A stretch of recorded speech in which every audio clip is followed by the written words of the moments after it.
வக்ஃபு சட்டத்திற்கு விதிக்கப்பட்ட இடைக்கால தடை தொடரும் என உச்சநீதிமன்றம் தெரிவித்திருக்கிறது. அந்த செய்தியை அண்மை செய்தியாக நாம் நேரலையில் பார்க்கிறோம். இது குறித்த கூடுதல் விவரங்களை வழங்குவதற்காக எமது டெல்லி சிறப்பு செய்தியாளர் பால்முருகன் இணைப்பில் உள்ளார். பால்முருகன் வணக்கம். வக்ஃபு சட்டத்திற்கு விதிக்கப்பட்ட இடைக்கால தடை தொடரும் என உச்சநீதிமன்றம் தெரிவித்திருக்கிறது. இந்த வழக்கு குறித்த கூடுதல் விவரம் என்னென்ன வாதங்கள் எல்லாம் முன்வைக்கப்பட்டது பதிவு பண்ணுங்க.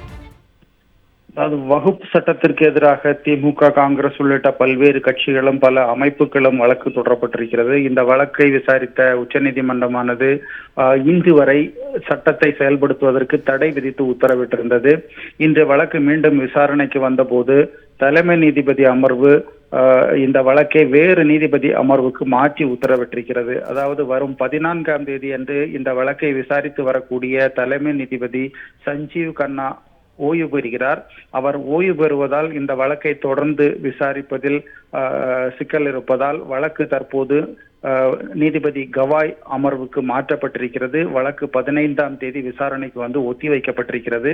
அதுவரை இந்த வகுப்பு சட்ட திருத்தத்திற்கான சட்டத்தினுடைய தடை வந்து நீடிக்கும் என்று அறிவிக்கப்பட்டிருக்கிறது. அதாவது ஏற்கனவே கடந்த முறை விதிக்கப்பட்ட தடை தொடர்ந்து நீடிக்கும் என்று உச்சநீதிமன்றம் கூறியிருக்கிறது. வழக்கினுடைய அடுத்த விசாரணை 15ஆம் தேதிக்கு ஒத்தி வைக்கப்பட்டிருக்கிறது.